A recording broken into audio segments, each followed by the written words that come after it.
जिंदगी में मुश्किलें आती है और इंसान जिंदा रहने से घबराता है। ना जाने कैसे हजारों कांटों के बीच रहकर एक फूल मुस्कुराता है। लक्ष्य को पाने के लिए यदि हम तन, मन और धन लगा देते हैं तो सच कहता हूँ दोस्तों, कुंडली के सितारे भी अपना जगह बदल देते हैं। इसलिए कहते हैं कि मेहनत कीजिए, मेहनत करने से डरिए मत। आइए आज हम फिर से लेकर आए हैं आप लोगों के सामने एक नए क्वेश्चन को। यानी कल हमने 20 नंबर क्वेश्चन तक फाइनल कर लिया था, आज हम 21 नंबर क्वेश्चन से करने वाले हैं। यदि आप मेरे चैनल पे पहली बार आए हैं तो प्लीज़ मेरे चैनल को सब्सक्राइब कीजिए और बेल आइकन को प्रेस ज़रूर कीजिए। देखिए हम शुरू करते हैं। 21 नंबर क्वेश्चन है कि इथेनॉल इथेनोइक अम्ल के साथ अभिक्रिया कर क्या बनाता है। इसका ऑप्शन बी सही होगा, क्योंकि इसमें दो को देखिए, एगो ओइक और एगो नॉल, यानी एगो अल्कोहल और एगो कार्बोक्सिलिक अम्ल जुड़ा हुआ है। तो ये दोनों किस में हैं? ये दोनों बी में दिखता है हमको, इसलिए बी आपका सही आंसर होगा। आइए 22 नंबर क्वेश्चन की बात करते हैं। सोडियम एथेनोएट को सोडा लाइम के साथ गर्म करने पर क्या प्रतिफल बनता है। इसको आप बनाने का प्रयास कीजिएगा तो थोड़ा लेंदी हो जाएगा, इसलिए आपको याद रखना होगा जब भी सोडियम एथेनोएट के साथ और सोडा लाइम के साथ अभिक्रिया करता है तो मीथेन गैस बनता है, यानी CH4 ऑप्शन नंबर सी बनता है। एथेनॉल को सांद्र H2SO4 अम्ल के साथ गर्म करते हैं तो क्या प्राप्त होता है।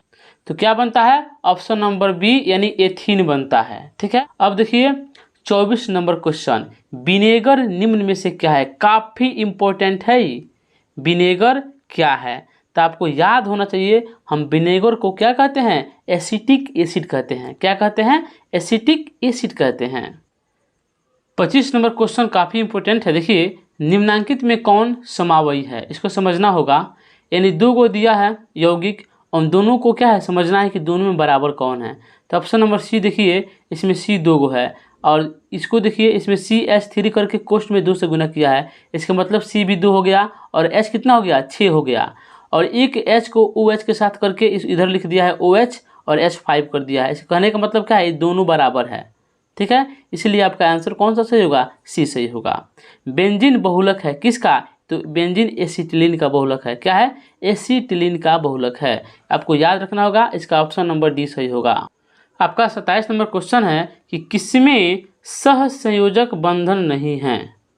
सहसंयोजक बंधन नहीं है तो पॉलीथीन का भी सूत्र होता है, उसमें भी क्या होता है? सहसंयोजक बंधन होता है। इथाइन में भी होता है, बेंजीन में भी होता है। इसका ऑप्शन क्या होगा? ऑप्शन नंबर डी सही होगा। सबसे कठोर प्राकृतिक पदार्थ है तो कौन हो जाएगा? हीरा हो जाएगा। यही क्वेश्चन पूछता कि सबसे कठोर धातु या एलिमेंट्स पूछता तो हम लोग क्या बताते? प्लेटिनम बताते। लेकिन यहाँ पदार्थ पूछा है, इसीलिए इसका आंसर क्या होगा? बदल जाएगा, हीरा हो जाएगा। एल्काइन कौन है तो एल्काइन का सूत्र क्या होता है? देखिए एक होता है एल्केन, दूसरा एल्कीन और तीसरा एल्काइन। तो क्या पूछा है? एल्काइन, यानी CnH2n-2, यानी दो बड़ी से दो कम। तो देखिए ना, 2 दूना 4, ये तो 2 ज़्यादा है, 2 दूना 4 ये भी 2 ज़्यादा है। सी ऑप्शन देखिए, 2 दूना 4 - 2 यानी 2 2 इस सही है, यानी ऑप्शन नंबर सी हमारा सही होगा। ठीक है, एल्केन में कार्बन परमाणुओं के बीच रहता है। एल्केन में कार्बन परमाणु के बीच क्या होता है? सिंगल बॉन्ड होता है, यानी एकल बॉन्ड होता है। वहीं एल्कीन की बात करें तो डबल बॉन्ड, एल्काइन में ट्रिपल बॉन्ड। ठीक है, कार्बनिक यौगिक में कार्बन की संयोजकता होती है।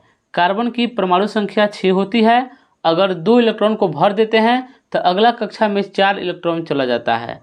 तो इन 4 को अष्टक पूरा करने के लिए 4 इलेक्ट्रॉन की जरूरत होती है, इसीलिए इसका संयोजकता कितनी होती है? 4 होती है। तो ऑप्शन नंबर हमारा बी सही हो जाएगा। एथाइन में कार्बन कार्बन परमाणुओं के बीच कितने सहसंयोजक बंधन होते हैं। एथाइन देखिए, एल्केन एल्कीन एल्काइन, इसमें क्या है? डबल कार्बन वाला क्या हो गया? एथाइन हो गया। तो उनके बीच कार्बन कार्बन के बीच क्या होगा? ट्रिपल बॉन्ड होगा, यानी ऑप्शन नंबर सी होगा। अभी न बताए हैं। 33 नंबर क्वेश्चन है कि इथाइल अल्कोहल का अणु सूत्र होता है। देखिए इसमें इथाइल है, इससे स्पष्ट होता है कि इसमें कार्बन कितना होगा, 2 गो होगा। तो देखिए ना ऑप्शन नंबर ए में कार्बन 1 गो है, बी में देखिए कार्बन 2 गो है और उसके साथ में क्या है, OH भी है। इसका मतलब इसका आंसर क्या होगा, बी नंबर सही होगा। चीनी का रासायनिक सूत्र क्या है, इसमें कोई ट्रिक काम नहीं करेगा, इसलिए आपको इसको याद करना होगा। तो क्या होगा, ऑप्शन नंबर सी होगा, C12H22O11। सिंपल है याद करना, 12 22 11 CHO, ठीक है। डीजल का उपयोग होता है भारी वाहनों में, रेल के इंजनों में, विद्युत उत्पादन में, इनमें सभी में। आपका आंसर डी होगा, इनमें सभी में, ठीक है। निम्नलिखित में कौन सा एरोमेटिक हाइड्रोकार्बन है। जहाँ भी एरोमेटिक की बात आ जाए बेंजीन हमारे दिमाग में छपा होना चाहिए। इसका सूत्र होता है C6H6, यानी ऑप्शन नंबर हमारा सी सही होगा। हाइड्रोजन के 2 परमाणुओं के बीच कितने आबंध पाए जाते हैं। तो हाइड्रोजन के बीच क्या होता है, सिंगल सिंगल बॉन्ड होता है, इसलिए उसमें क्या होगा, 1 आबंध पाए जाते हैं, यानी ऑप्शन नंबर ए सही है। क्लोरीन की सहसंयोजकता क्या है। क्लोरीन का परमाणु संख्या 17 होता है। हम कक्षा भरेंगे तो पहले 2 भरेंगे, उसके बाद 8 भरेंगे, फिर 8 भरेंगे, तो 8 दूना 16 और 16 2 18 हो गया। लेकिन इसके पास कितना है, 17 गो है, तो 1 गो इलेक्ट्रॉन लेगा, इसीलिए इसका ऑप्शन नंबर ए सही होगा, ठीक है। हाइड्रोकार्बन कौन है, ठीक है। अब देखिए ए ऑप्शन है, बी ऑप्शन है, सी ऑप्शन है, डी ऑप्शन है, इसमें हाइड्रोकार्बन बताना है। तो H2O क्या है, जल है, ये तो होगा नहीं, यानी बी ऑप्शन सही है। यही क्या है, हाइड्रोजन भी है, इसमें कार्बन भी है, ठीक है। इसमें देखिए सी में कार्बन तो है लेकिन हाइड्रोजन नहीं है। ऑप्शन नंबर डी में देखिए हाइड्रोजन तो है लेकिन कार्बन नहीं है। ऑप्शन नंबर ए में भी वही हाल है, हाइड्रोजन है कार्बन नहीं है। हाइड्रोकार्बन का मतलब ही होता है हाइड्रोजन हो और कार्बन हो, यानी दोनों हो, तभी क्या होगा, वो हाइड्रोकार्बन होगा। खाना बनाते समय यदि बर्तन की तली बाहर से काली हो रही हो तो इसका मतलब क्या है कि ईंधन पूरी तरह से नहीं जल रहा है। पिछली वाली वीडियो में इस क्वेश्चन को हमने करा दिया है। कोयला किस प्रकार के ईंधन का उदाहरण है। तो ऑप्शन नंबर बी सही होगा, अनवीकरणीय स्रोत है, क्योंकि कोयला खत्म हो जाएगा तो फिर कोयला को उत्पादन करना बहुत ही मुश्किल हो जाएगा। पूछें सूर्य का प्रकाश, हवा, ईंधन का कौन सा उदाहरण है, तो क्या बताइएगा, नवीकरणीय स्रोत का उदाहरण है, ठीक है, क्योंकि ये कभी खत्म ही नहीं होगा, ठीक है। आइए देखते हैं 42 नंबर क्वेश्चन। C60 फ्लोरीन की आकृति निम्नलिखित में किसके जैसी होती है। फुटबॉल के आकार की होती है। किसके आकार की होती है, फुटबॉल के आकार की होती है। 43 नंबर क्वेश्चन है कि ब्यूटानोन का संरचना सूत्र क्या है। ब्यूटानोन यानी इसमें नोन ओन जुटा है ना, ओन का मतलब क्या होता है, इसका मतलब होता है कीटोन जुटा हुआ है। और कीटोन जहाँ भी जुटेगा इसका मतलब क्या होगा, सी के साथ डबल बॉन्ड में एगो ओ जरूर जुटेगा।